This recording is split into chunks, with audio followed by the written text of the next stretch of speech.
ika-16 na kabanata. Sinasabi ko ito sa inyo, upang huwag kayong mawalan ng pananalig sa akin. Ititiwalag nila kayo sa mga sinagoga. Darating ang panahon na ang sinumang pumatay sa inyo ay mag-aakalang naglilingkod siya sa Diyos.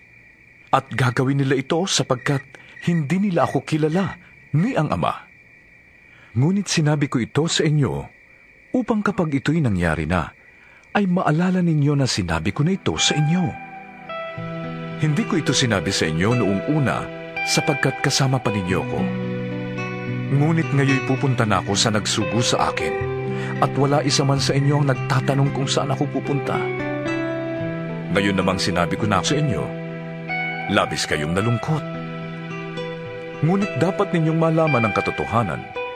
Ang pag-alis ko'y sa ikabubuti ninyo, sapagkat hindi paparito sa inyo ang patnubay kung hindi ako aalis.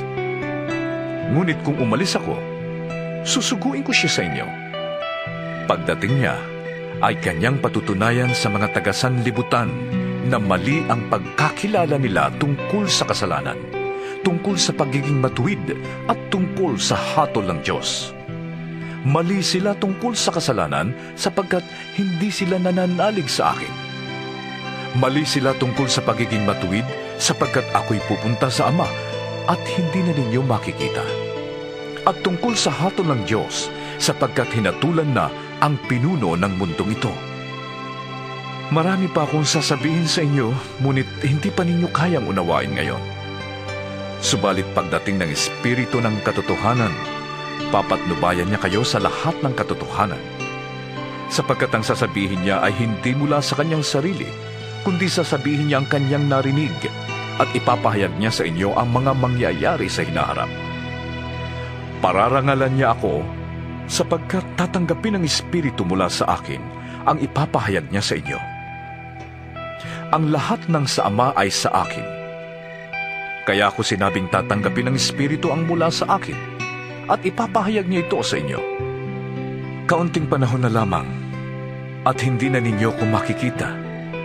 At pagkaraan ng kaunti pang panahon, ako'y inyong makikitang muli. Nag-usap-usap ang ilan sa mga alagad. Ano kaya ang ibig niya sabihin?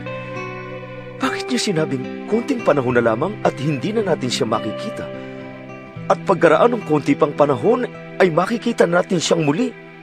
Sinabi pa niya, sapagkat ako'y pupunta sa Ama. Ano kaya ang ibig sabihin ng konting panahon na lamang? Hindi natin maunawaan ang kanyang sinasabi. Alam ni Jesus na ibig nilang magtanong, kaya't sinabi niya, nagtatanungan kayo tungkol sa sinabi kong kaunting panahon na lamang at hindi na ninyo ako makikita. At pagkaraan ng kaunti pang panahon, ako'y inyong makikitang muli. Sinasabi ko sa inyo, iiyak kayo at mahahapis. Ngunit, magagalak ang sanlibutan. Labis kayong malulungkot, subalit iyan ay mapapalitan ng kagalakan. Kapag naghihirap na ang isang babaeng manganganak, siya'y nahahapis, sapagkat dumating na ang oras ng kanyang paghihirap. Ngunit pagkapanganak niya, hindi na niya naaalala ang hirap. Nagagalak siya dahil sa pagsilang ng isang sanggol sa sanlibutan. Gayon din naman kayo. Nalulumbay kayo ngayon. Ngunit muli tayong magkikita at mag-uumapaw sa inyong puso ang kagalakang hindi maaagaw ni numan. Sa araw na yon, hindi na kayo kailangang magtanong sa akin. Tandaan ninyo, anumang hingin ninyo sa Ama sa aking pangalan, ay ibibigay niya sa inyo. Hanggang ngayon wala pa kayong hinihingi sa Kanya sa aking pangalan. Humingi kayo, at kayo'y tatanggap, nang sa ganon ay malubos ang inyong kagalakan. Ang mga ito'y sinabi ko sa inyo ng patalinghaga. Subalit darating ang panahong hindi na ako magsasalita sa inyo ng ganito.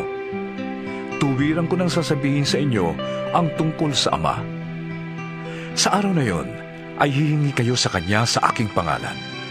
At hindi ko sinasabi sa inyo na dadalangin ako sa Ama para sa inyo. Mahal kayo ng Ama, at minamahal niya kayo sapagkat ako'y minahal ninyo at naniwala kayo na ako'y nagmula sa Diyos. Ako nga'y nanggaling sa Ama at naparito sa daigdig. Ngayoy aalis na ako sa daigdig at babalik na sa Ama. Sinabi ng kaniyang mga alagad, Ngayon po'y tuwira na ang inyong pangungusap sa amin at hindi na patalinghaga. Alam na naming alam ninyo ang lahat ng bagay at hindi na kailangang tanungin pa kayo ninuman. Dahil dito, naniniwala kami na kayo'y mula sa Diyos. Sumagot si Jesus, Talaga bang naniniwala na kayo? Darating ang oras at ngayon na nga na magkakawatak-watak kayo. Magkakanya-kanya kayo ng lakad at iiwan ninyo ko. Gayunman, hindi ako tunay na nag-iisa sapagkat kasama ko ang Ama. Sinabi ko ito sa inyo upang kayo'y magkaroon ng kapayapaan sa pakikipag-isa sa akin. Magdaranas kayo ng hirap sa mundong ito, ngunit tibayan ninyo ang inyong loob. Napagtagumpayan ko na ang sanlibutan.